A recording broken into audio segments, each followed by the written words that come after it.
ना दिमाग खराब हो रहा है।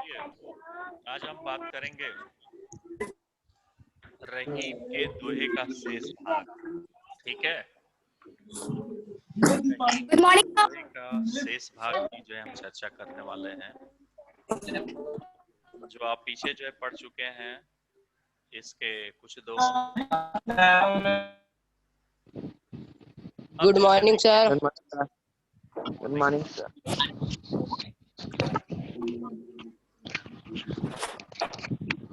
Good morning sir. Good morning कर देते हैं इसलिए कि सारे लोग आवाज कर रहे हैं।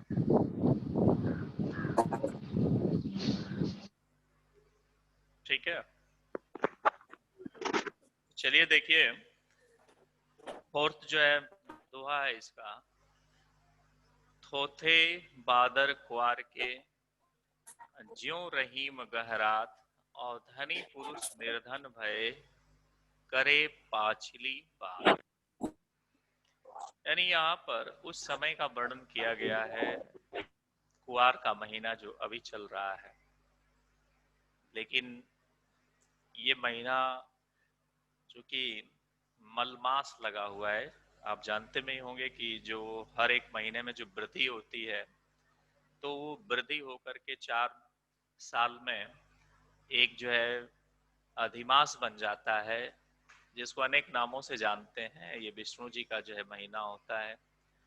इसमें पूजा पाठ जो है बहुत ही आदमी श्रद्धा से करनी चाहिए। तमाम तरह की चीजें हैं, इसके बारे में कहा जाता है।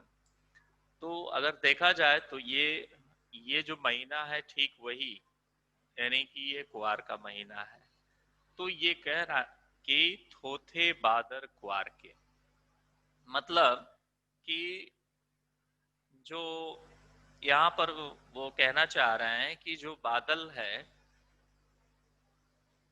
यहाँ पर, तो ये आश्विन भी कहते हैं उस महीने को।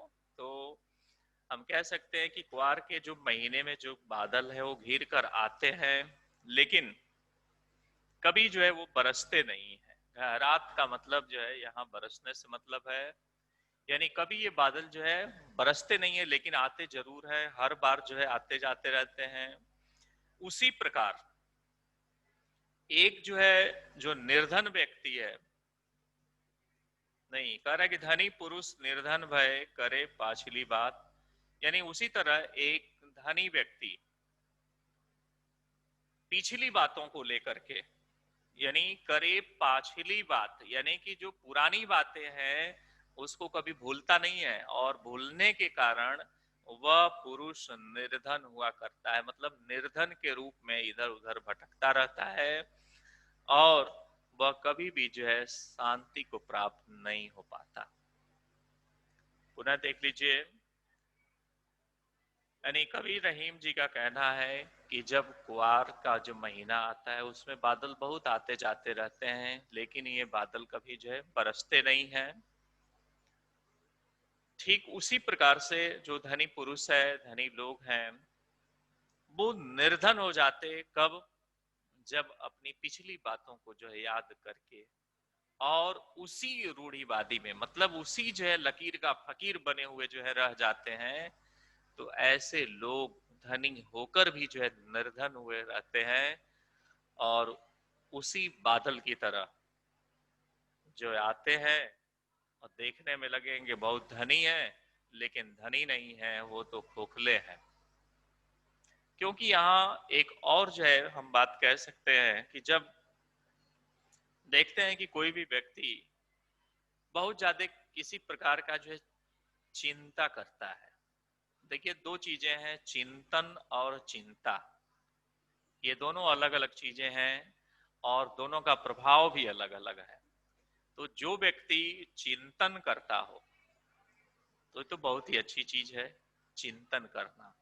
अब चिंतन क्या है, ये बात समझ लीजिए कि जैसे मान लीजिए कि कभी हम सुबह उठे और उठकर ही ये सोचने लगे कि आज का दिन हमारा बहुत ही अच्छा हो, हम किस प्रकार से जो है धन अर्जन कर सकते हैं, किस प्रकार से। आप विद्यार्थी है तो ये सोच रहा होगा किस प्रकार से हम विद्या का अर्जन अधिक से अधिक आज कर ले, हमारा दिन बहुत ही सुखमय व्यतीत हो। तो ये सारी चीजें जब वो सोचता है उठ करके, तो एक चिंतन का ये प्रकार है। या कभी भी ऐसे अगर बैठा हुआ आदमी है और कभी किसी कार्य के प्रति करने की भाव से, सकारात्मक भाव से अगर वो सोच रहा हो, तो वो चिंतन है जिसका परिणाम दिखाई देता है और कुछ न कुछ उसके द्वारा जो है किया जाता है चिंतन करने के बाद। लेकिन जो चिंता है, चिंता एक ऐसी चीज है जो हमें बार बार अगर चिंता हम दिमाग में अपने मन में रख के कर रहे हैं, तो ये शरीर को ही गला देता है। ऊपर से देखने में शरीर जो है बहुत ही अच्छा लगेगा, लेकिन अंदर से वह शरीर जो है एकदम खोखला हो जाता है। तो इसीलिए कहा जाता कि बीमारी का सबसे बड़ी औषधि यह है कि व्यक्ति को हमेशा जो है खुश रहना चाहिए, हमेशा प्रसन्न रहना चाहिए। क्योंकि अगर हम प्रसन्न नहीं रहते, दुखी रहते, तो दुख तो ऐसे भी आना जाना है, उसका तो काम है कि आपके शरीर पर ये जो है दुख आते और जाते रहते हैं। इससे जो है उसकी आत्मा पर कोई प्रभाव नहीं पड़ने वाला। लेकिन जो सांसारिक जो है यह शरीर है, जो पंच तत्वों से बना हुआ है, इसके ऊपर इसका प्रभाव जरूर पड़ता है। लेकिन जो उसके बीच में स्थित जो आत्मा है, जो अलौकिक है, जो एक परमात्मा का अंश है, उसके ऊपर किसी चीज का प्रभाव नहीं पड़ता। क्यों? क्योंकि वह इन सभी चीजों से बहुत ही दूर है, उस पर किसी भी चीज का प्रभाव नहीं पड़ता और वह इन सभी चीजों से परे है। उसके बारे में हमें जानना, हमें बताना जो है कितना हूं बता दिया जाए तो कम ही है। तो इसीलिए हम ये कह सकते हैं कि जो शरीर है ये पंच तत्व से बना हुआ, यानी कि ब्रह्मांड में जितनी भी चीजें आप देख रहे हैं, चाहे वो पेड़ पौधे हों, चाहे अन्य प्रकार के जीव जंतु हों, ये सभी चीजें पंच तत्व। पंच तत्व क्या क्या है? तो पृथ्वी, जल, आकाश, अग्नि और हवा। ठीक है, ये पंच तत्व हैं। इन्हीं से ये किसी भी व्यक्ति का शरीर बनता है और पुनः इसी में वो जाके जो है विलीन हो जाता है और उसी में मिल जाता है। मिलने के बाद पुनः आप देखते होंगे चौपाए कहीं जो है गिर गए, पड़ गए, 4-5 दिन 10 दिन में वो जो है मिट्टी में मिल जाते हैं। उनकी केवल अस्थियां ही बचती हैं जो हम देख पाते हैं और बाकी कुछ जो है नहीं देख पाते। तो ये क्या है? यही पंच तत्व है। ये पांचों तत्वों में जो है ये चीजें जो है पुनः जाकर जो है मिल जाती हैं। और पंच तत्व क्या है? अगर बहुत ही गहराई से इस पर विचार आप करेंगे, देखना चाहेंगे या इसको समझना चाहते हैं, तो ये पंच तत्व आदि शक्ति है। जो आदि शक्ति है वो पंच तत्व है, यानी वही प्रकृति है। और जो आत्मा की हमने जो बात की वो जो है क्या है? परमात्मा है। यानी दोनों का जब मिलन होता है तो जीवात्मा जो है पैदा होती है और उसमें प्राण आ जाता है, वो बोलने लगता है, वो किसी बात को कहने लगता है, वो समझने लगता है, वो सुनने लगता है, वो हर प्रकार के कार्यों को करने लगता है। तो इन्हीं दोनों की जो है मिलने से ऐसा होता है। अगर ये प्रकृति ना मिले उस जो है परमात्मा के अंश में, तो कोई भी चीज का ये जो है ऐसा जो है प्रागट्य नहीं होगा। समझ रहे हैं? तो हम बातें कर रहे थे कि थोथे बादर कुआर के ज्यों रहीम घरात, यानी ये थोथे ही है, देखने में जो है बस ऐसा लग रहा है कि ये जो है बादल बहुत ही घरा के आ रहे हैं चारों तरफ, बहुत ही लगता है कि ये बरस जाएंगे, लेकिन ये बरसते नहीं हैं, ये चले जाते हैं। ये क्वार के इसलिए कह रहा है क्योंकि इसमें एक हस्त नक्षत्र होती है जो अभी जो है 27 तारीख को 3 बजे चढ़ी। हस्त नक्षत्र, जिसको लोग जो है आम भाषा में गांव में हथिया नक्षत्र कहते हैं, ठीक है।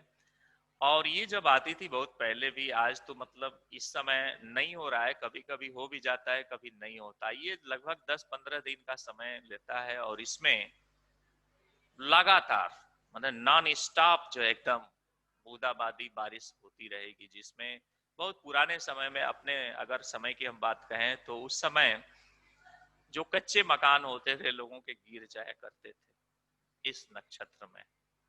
इसी में ऐसे जो है एक 4 नक्षत्र होती हैं, पार्ट पार्ट करके 4-4 दिन करके, और वो 4-4 दिन में जो है वर्षा कराती थी। तो सबसे ज्यादा जो है ये महीना जो है वो होता था। लेकिन अब ये 2-4 साल से देखा जाए तो नहीं हो पा रहा है, या तो चक्रवाती तूफान आ रहा है तभी जो है उसमें मौसम खराब होते हैं, और नहीं तो ये सूखा ही रह जाता है।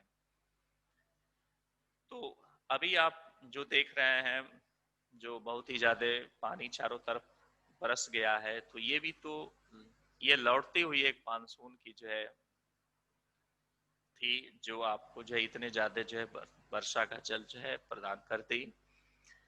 तो हम बात कर रहे थे कि थोथे बादर क्वार के, यानी कि जो आश्विन का महीना यानी क्वार का जो महीना होता है, उसमें बादल तो बहुत ही उमड़ते हैं, आते जाते रहते हैं, लेकिन ये बरसते नहीं है। जिस तरह से कोई धनी व्यक्ति बहुत ही धनी है लेकिन वह गरीब बना हुआ है, क्यों? क्योंकि अपनी पुरानी बातों को जो है, यादगार को जो है याद कर रहा है। देखिए, जब हम पुरानी बातें हम कब सोचते हैं? जब हम बहुत ही बड़े कभी पोस्ट पर पहुंच जाते हैं, बहुत बड़े हो जाते हैं, और जब कभी हमारे अंदर अहंकार की भावना आने लगती है, तब हमको जो है पुरानी बातें, गरीबी की बातें जो है सोचनी चाहिए कि अरे मैं क्या था और क्या हो गया। तो वहां से आपका अहंकार थोड़ा दूर होता है। लेकिन हमेशा अगर हम अतीत की बातें सुनेंगे कि अरे ऐसा हुआ था, ये हुआ था मेरे साथ, तो अतीत की बातें जब ज्यादा ध्यान में रखेंगे, या कोई घटना ऐसी हुई होगी उसी के बारे में बार बार आप अगर सोचते हैं, तो आप निर्धन बने रहेंगे। निर्धन से मतलब यहाँ पर आप जो है हर तरह से परेशान रहेंगे, आपको मानसिक जो है सांत्वना जो है नहीं मिलती, और हमेशा जो है बेचैनी जैसा जो है बना रहेगा शरीर में। तो इसीलिए जो है कहा जाता है कि देश काल परिस्थिति के अनुसार जैसा जो है हमारा समय बदलता है, उस समय के अनुसार हमें भी जो है ढालने का प्रयास करना चाहिए, बदलने का प्रयास करना चाहिए, तभी जो है हम उस समय के साथ चल सकते हैं। क्योंकि समय तो बहुत ही परिवर्तनशील है। इसके पहले समय जो है कुछ अलग था, यानी हम लोगों के समय में अगर देखा जाए तो इतनी जो है तकनीकी के जमाने नहीं, तकनीकी नहीं था, इतने जो है टेक्नोलॉजियां नहीं थी। लेकिन आज जो है बहुत सारी जो है तकनीकी जो है फैली हुई है। तो ठीक उस तकनीकी के साथ साथ हमको भी चलना पड़ेगा, सीखना पड़ेगा, तभी जो है हम समय के साथ जो है रह सकते हैं, और किसी भी प्रकार का हमारे ऊपर प्रभाव भी नहीं पड़ेगा। हम बहुत ही आसानी से उसको जो है समय के साथ चलते रहेंगे, समय को बिता भी लेंगे। लेकिन जब हम ये मान लेते हैं कि हम हार गए हैं, और यह जो समय है ये बहुत ही प्रबल है हम लोगों से, हम कुछ नहीं जानते इस जमाने में, तो ये हम खुद ही जो है अपने ऊपर ऐसा सोच रहे होते हैं, जिससे हम परेशान होते हैं। तो इसीलिए कह रहा है कि धनी पुरुष निर्धन भय और करे पाछली बात।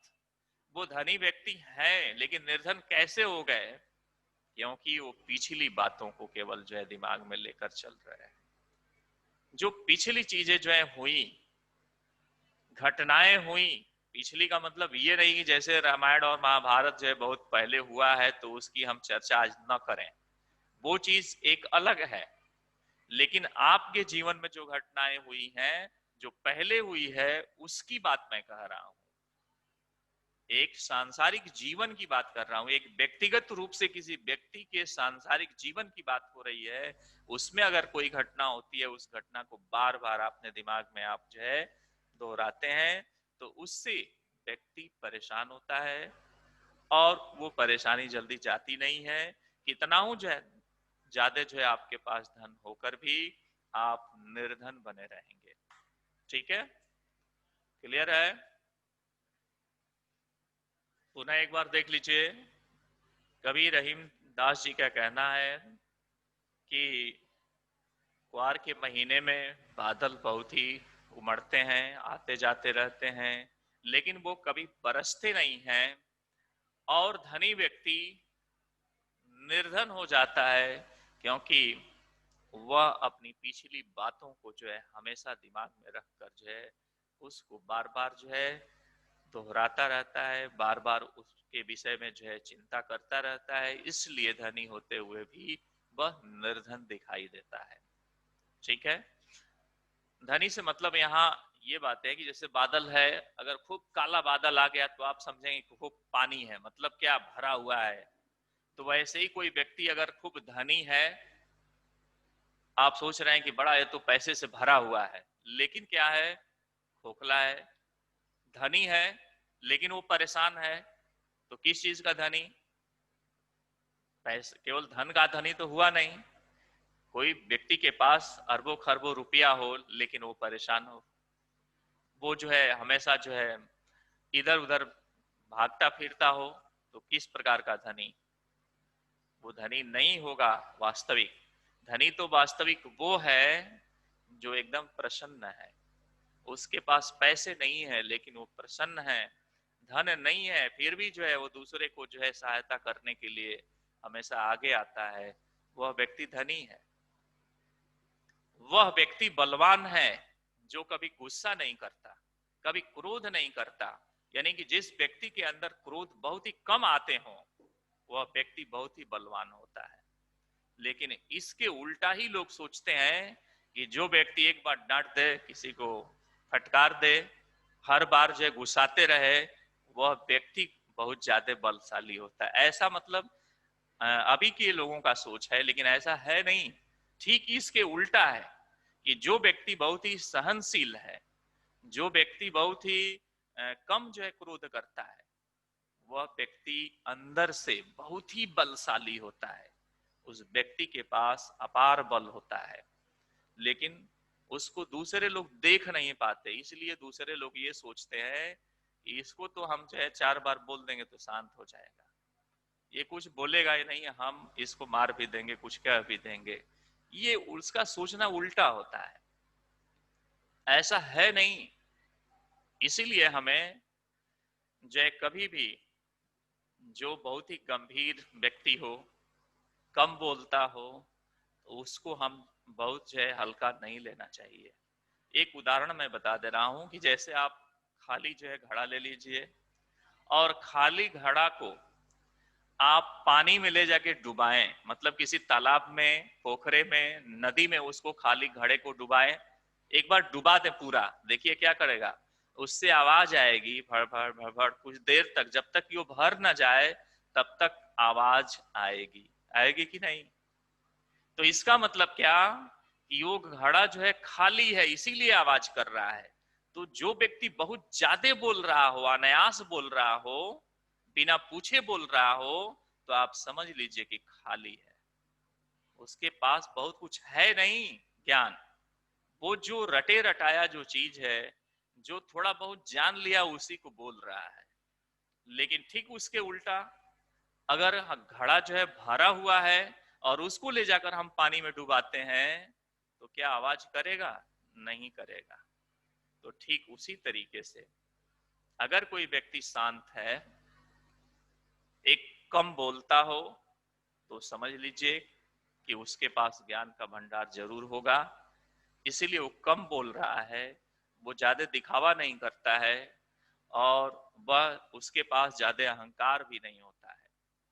लेकिन जो बहुत ही कम जानकार होते, कम जो है ज्ञान वाले होते, वो अपना केवल दिखावा करते हैं कि मैं ये कर दिया, वो कर दिया। तो इसी बात से बस हमको मालूम चल जाना चाहिए, व्यक्तियों का हमें पहचान कर लेना चाहिए। पहचान करने का सबसे अच्छा तरीका यही है। और हमें भी चाहिए कि हमें अनायास बिना पूछे बहुत ज्यादा बोलना नहीं चाहिए। ठीक है, चलिए अब जो है हम पांचवें जो है दोहे की बात करते हैं। धरती की सी रीत है, शीत धाम और मेह। ठीक है, धरती की सी रीत है, क्या क्या? शीत धाम और मेह। शीत का मतलब शीत ओस की बूंदे, और धाम का मतलब धूप से मतलब है, और मेह का मतलब बादल से है। हमारे प्रकृति में क्या है? तीन चीजें, यानी कि शीत जो आप देखते हैं सुबह सुबह घासों के ऊपर पड़ी हुई। दूसरा आप देखते हैं धूप देखते हैं, धूप जो है हर समय आप दिन में जो है देख सकते हैं गर्मी के दिनों में। फिर मेह का मतलब बादल से है। तो जिस प्रकार हमारी धरती माँ इन तीनों चीजों को मथ देती हैं एकदम, और मथ कर ही इससे जो है शीत निकाल देती हैं। तीनों चीजों को हमेशा जो है मथती हैं इसको। जैसी परे सो सही रहे, त्यों रहीम यह देह। तो रहीम दास जी का कहना है कि ठीक उसी प्रकार से मनुष्य का शरीर है, जो मनुष्य के शरीर के ऊपर किसी भी प्रकार की विपत्ति, आपत्ति, परेशानियां, दुख इत्यादि अगर आते हैं तो उसको क्या करता है? शरीर तो एक ही है, लेकिन उसके ऊपर अनेक प्रकार की समस्याएं आनी है। कहीं बहुत तगड़ा धूप भी लगेगा, अगर वो धूप में खड़ा है किसी कार्य के लिए, धूप भी लगना है। कहीं जो है बहुत ज्यादा चोट भी लग सकती है, कहीं उसी को जो है ठंड भी लग सकती है, लेकिन सहना तो पड़ेगा किसको? उस सांसारिक, उस भौतिक शरीर को ही जो है सहना पड़ेगा। तो इसलिए ये कह रहे हैं कि जैसी परे सो सही रहे। सही रहे का मतलब सह रहे, यानी कि कबीरदास जी का यह कहना है कि वह व्यक्ति का शरीर है जो इन सभी चीजों को, हर प्रकार की तकलीफों को, परेशानियों को, उनका शरीर उसी प्रकार से जो है सहता रहता है। जैसे धरती माँ के ऊपर धूप भी आ जाए, शीत भी गिर जाए, बादल भी हो जाए, सभी को एक ही बार मिला देती, मथ देती हैं। उसी प्रकार से वो मनुष्य भी है जिसके शरीर के ऊपर अनेक प्रकार की अगर समस्याएं आती हैं तो भी जो है उसको सहते हुए सभी को जो है एक कर लेता है। तो इसीलिए मनुष्य को ऐसा अपने शरीर को बनाना चाहिए कि हर प्रकार की परेशानियों से, हर प्रकार की झंझावातों से हमें जो है लड़ने की क्षमता जो है शरीर में हो जानी चाहिए। अब जैसे कुछ लोग ऐसे होते हैं कि अपने शरीर को बड़ा कोमल बनाना चाहते हैं कि हम काम नहीं करेंगे, हम बर्तन नहीं धोएंगे, मतलब जो बर्तन धोते हैं उनकी बात कर रहे हैं, हम जो है खाना नहीं बनाएंगे, है ना। तमाम तरह के कार्य हैं जो घरेलू कार्य भी नहीं करना चाहते, और खेती गृहस्थी से लगे हुए काम है उनको भी नहीं करना चाहते, जो एक नियमित रूप से रोजमर्रा का कार्य है वो भी नहीं करना चाहते, क्योंकि वो समझते कि हम अगर काम करते हैं तो हमारा शरीर बहुत ही कमजोर हो जाएगा या तो घिस पीट जाएगा, जबकि ऐसा नहीं है। मैं उदाहरण के तौर पर बता दूं कि समझ लीजिए कि यह एक डस्टर है अभी, लेकिन इसको मान लेते हैं कि कोई बर्तन हो, किसी जय मेटल का कोई बर्तन हो। मेटल जैसे हम एल्युमिनियम ही ले लेते हैं कि एल्युमिनियम का अगर ये बर्तन है, इसको अगर हम छोड़ दे कहीं कहीं भी रख दें तो क्या हो जाएगा इस पर? तो इस पर धूल कण इत्यादि बैठकर और लगभग 20-25 दिनों में ये बहुत ही गंदा हो जाएगा कि नहीं। लेकिन अगर इसी को हम जो है रोज रगड़ कर धोते हो तो ये चमकता रहेगा, रहेगा ना, हमेशा चमकेगा ये। ठीक उसी प्रकार से हमारा शरीर भी है कि शरीर से जितना ही हम वर्क कर लेते हैं, हम जितना ही शरीर को जो है कार्यों में लगाते हैं, उतना ही क्या होता है, शरीर की क्षमता जो है बढ़ती जाती है। कार्य करने की क्षमता, सहने की क्षमता और अनेक प्रकार की क्षमताएं जो है शरीर की बढ़ जाती है। और ठीक उसके उल्टा हमारा सोच दूसरा होता है कि अगर हम काम करेंगे तो हम कमजोर हो जाएंगे। ऐसा कदापि नहीं होता है, हम काम करेंगे तो और मजबूत हो जाएंगे। इसलिए हमको घरेलू कार्य जो है निश्चित रूप से करना चाहिए, अपने माँ बाप पिता के साथ जो है, अपने भाई बंधुओं के साथ मिलकर जरूर सहभागी होना चाहिए कार्यों में। तब हमारा भी शरीर वैसे ही मजबूत होता है। लेकिन केवल यह सोच कर कि नहीं हम तो पढ़ते हैं, हम जो है पढ़ाई करते हैं, हम ये काम नहीं करेंगे, तो यह काम जो है आजकल के बच्चों की सोच है, पहले की नहीं थी। गुरुकुल में जब लोग पढ़ते थे तो उनसे हर प्रकार के काम कराए जाते थे और उसके बाद विद्या का ग्रहण भी कराया जाता था, जो वो लोग बहुत ही ज्यादा हमसे बहुत आगे हुआ करते थे।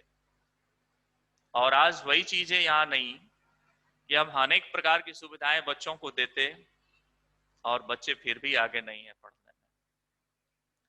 यहाँ तक कि उससे कम काम ये करते हैं, केवल पढ़ाई इनका जो है वर्क होता है तो भी जो है नहीं आगे है।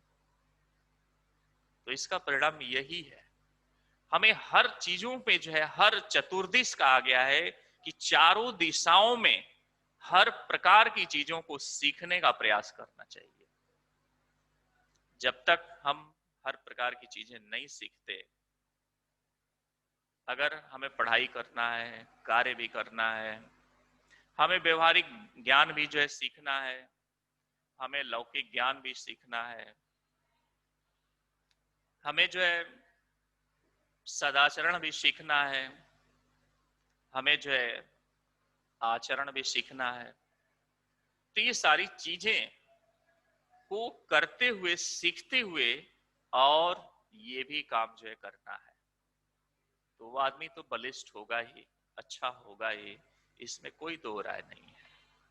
इसीलिए मैं बच्चों से यही कहना चाहूंगा कि वो आज जो है घरों में हैं, आज वो विद्यालय नहीं आते हैं, तो वो फ्री हैं, पढ़ते होंगे, पढ़ते पढ़ते जब भी मन उब जाए उनसे, तो कोई भी कार्य होगा घर में तो निश्चित रूप से वो अपने सगे संबंधियों जो लोग होंगे, अपने भाई बहन सभी के साथ उसको सहभागिता बनाना चाहिए, मतलब कोऑपरेशन होना चाहिए। मतलब कि जैसे एक कोई काम कर रहा है, चलो भाई हम भी मिल जाते हैं, वो काम आधा हो जाएगा उसका, और एक आदमी मिल जाएगा तो और आधा हो गया। तो इससे क्या होता है, काम तेज भी होगा, किसी एक व्यक्ति के पास बहुत ज्यादा उसके ऊपर भार भी नहीं पड़ेगा, और हम भी कुछ सीख लेंगे, वो भी सीख लेगा, हम भी मजबूत रहे, वो भी मजबूत रहा।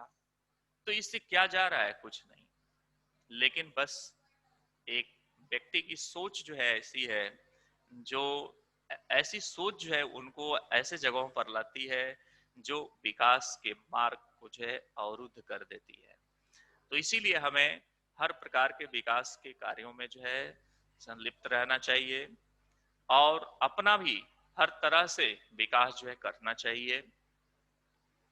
खेलकर भी, खेलना भी बहुत जरूरी है, समय पर भोजन भी करना बहुत जरूरी है और समय पर पढ़ना भी जरूरी है। ये सभी काम जो है एक सिस्टम में होने चाहिए, मतलब एक नियमित रूप से अगर चलते हैं। जैसे मान लो कि अंकित कुमार नाम का कोई बच्चा, अगर वो नियमित रूप से उठते समय ही एक नियमित रूप से उसका समय सारणी है और उस समय सारणी के अनुसार जो है वो कार्य करता है, कितना जो है कहीं भी जाना हो लेकिन वो समय से ही उठा, अपना नित्य प्रतिक्रियाएं करने के बाद तुरंत जो है भगवान का भजन भगवान का जो है एक बार भगवान दर्शन, उसके बाद नाश्ता या भोजन जो भी करता होगा, फिर थोड़ा सा जो है घूम फिर लिया, फिर जो है पढ़ने बैठ गया। मतलब एक सिस्टम में है और प्रतिदिन यह कार्य अगर कर रहा हो तो नियमित रूप से और निश्चित रूप से वह व्यक्ति विकास के मार्ग पर जाएगा। लेकिन जब वह बच्चा, जब किसी का जो है समय सारणी ही ना हो, किसी का टाइम टेबल ही उसका ना हो कि वह कभी क्रिकेट खेलने जाए तो शाम को आए और कभी दोपहर में आए और कभी बिना खाए रह जाए, कभी खाए रह, तो ऐसे लोगों का हर तरह से नुकसान है। इसलिए हमें सबल होना चाहिए, प्रबल होना चाहिए, शरीर से भी, बल से भी और हर तरीके से भी, जिससे कि आने वाला समय हमारे लिए बहुत ही सुगमता से जो है व्यतीत हो जाए। बात समझ रहे हैं? क्योंकि आने वाले समय के अनुसार कोई जानता नहीं कब क्या हो सकता है, कब किस तरह की जरूरत हमें पड़ सकती है। इसलिए हमें हर तरीके से जो है अपने को तैयार रखना चाहिए और आत्मनिर्भर बनने के लिए हमेशा जो है ऐसी शक्ति जो है हमारे पास होनी चाहिए, जिससे कि कभी अगर ऐसा बनना हो तो निश्चित रूप से हम अपने पैरों पर भी आत्मनिर्भर बन सकेंगे। इस तरह का जो है अगर हमारे पास जो है प्रबल जो है एक शक्ति होती है तो निश्चित रूप से वह व्यक्ति जो है आगे जाता है और हमेशा विकास करता है। ठीक है, इस तरीके से यह जो है पाठ जो है खत्म होता है। अगर किसी को शंका है किसी भी प्रकार के इसमें दोहे में तो पूछ भी सकते हैं। अभी हम अनम्यूट कर देते हैं ताकि जो है हम जान सके। जय, आवाज जा रही है?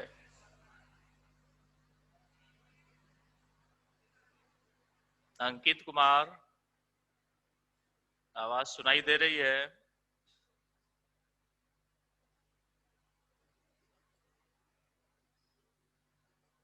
अब बोलिए। Yes sir.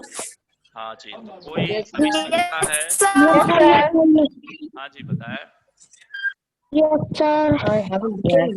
किसी प्रकार की अगर इन दोनों में अगर शंका हो तो आप नो पूछ सर। सकते हैं। No sir. नहीं है? सर। चलिए अच्छी बात है, हमें आशा होगी कि आप जो है बहुत कुछ सीखने को जो है नो मिला होगा सर। और यस सर। अपने जीवन में आप बहुत ही बदलाव कर सकेंगे, एक अच्छे नागरिक बनेंगे और देश की जो है सेवा करेंगे। अपने जी क्या पूछ रहे हैं? सर। हाँ बोलिए बोलिए बोलिए। सर हिंदी अधिक लोग नहीं पढ़ते हैं। कोई बात नहीं, वो हो सकता है कि लोग ये समझते हों कि हिंदी का महत्व बहुत ज्यादा नहीं है, इसलिए भी नहीं पढ़ना चाहते होंगे, लेकिन मैं उनको बता दूं कि ऐसा कुछ नहीं है। सब कुछ सर 2026 हो गया। हर चीज का जो है अलग अलग महत्व होता है और हर जगह का, जैसे सुई का जितना महत्व है उतना ही जो है तलवार का भी महत्व है। अब समय समय की बात है, जिस जगह पर सुई का प्रयोग होगा और जिस जगह पर तलवार का प्रयोग होगा, वही चीज यहाँ भी है कि हिंदी भी का उपयोग उतना ही है, लेकिन इस समय आपको नहीं लग रहा है कि ये हिंदी जो है बहुत ही महत्वपूर्ण है। लेकिन समय के साथ अगर आप कहीं परीक्षा में बैठे हुए हों और उससे सारे जो है 10 से 20 क्वेश्चन अगर हिंदी में ही आ जाते हों किसी वनडे एग्जाम में, तो आपको लगने लगेगा उसी दिन कि अरे हिंदी तो बड़ा महत्वपूर्ण है और हिंदी तो हमने जो है ध्यान दिया ही नहीं। अब पछताए होत क्या जब चिड़िया चुग गई खेत। अब तो बहुत आगे आप चले गए होंगे, या तो आप जो है तैयारी करेंगे 1-2 साल, नहीं तो कहीं किसी से पूछताछ करेंगे, तब तो सर एक तैयार। बार थर्ड वाला बता दीजिए। हाँ जी, थर्ड वाला Yes, sir. देखिए, तरवर फल नहीं खात है, सरवर पियत न पान, कही रहीम प्रकाश हित संपत्ति संचय सुजान। यानी यहाँ रहीम जी का कहना यह है कि तरवर का मतलब वृक्ष, यानी वृक्ष फल जरूर देते हैं लेकिन अपने फल स्वयं वो खाते नहीं है। उसी तरीके से सरोवर, उसी तरीके से तालाब या नदियां, जितने भी जल के स्रोत हैं वो दूसरे के लिए ही जो है जल देते हैं, कभी अपना जल जो है अपने नहीं पीते। रहीम जी का यही कहना है कि ठीक उसी तरीके से जो सज्जन लोग होते हैं उनके धन का संचय जो होता है वो परोपकार के लिए होता है, दूसरे के जो है उपकार के लिए होता है, दूसरे के कल्याण के लिए होता है।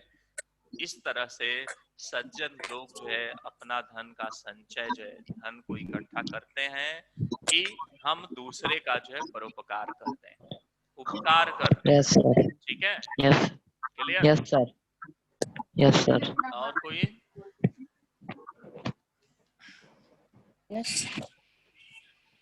और बताइए, कमेंट बहुत कम है।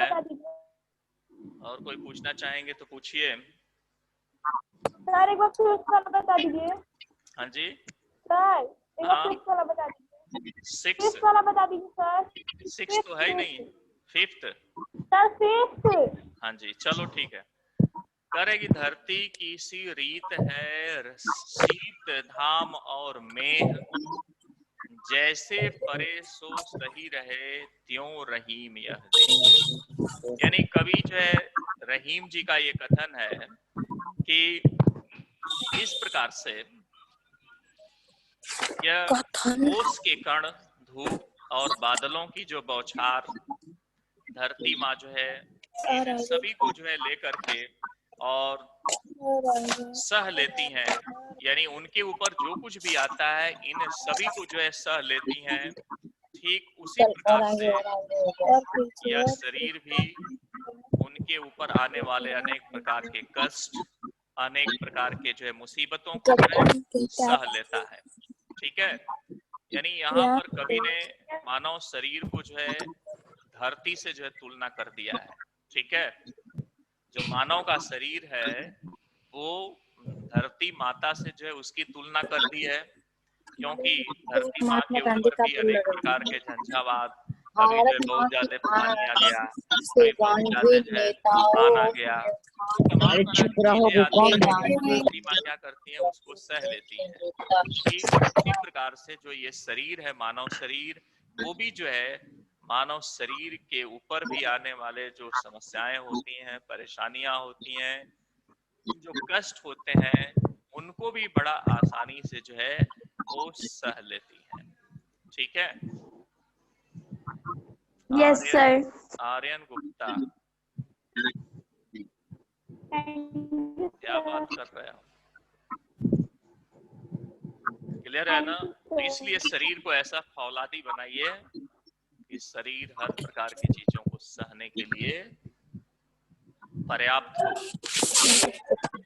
ऐसा जो है शरीर को जो है बनाना चाहिए कि शीत से भी नहीं जो है विमुख हो, धूप से भी बहुत ज्यादा गर्मी लग रही है तो भी कोई बात नहीं है, बहुत ज्यादा ठंडक है तो भी कोई बात नहीं है। सहने की क्षमता है शरीर में, हम सह सकते हैं।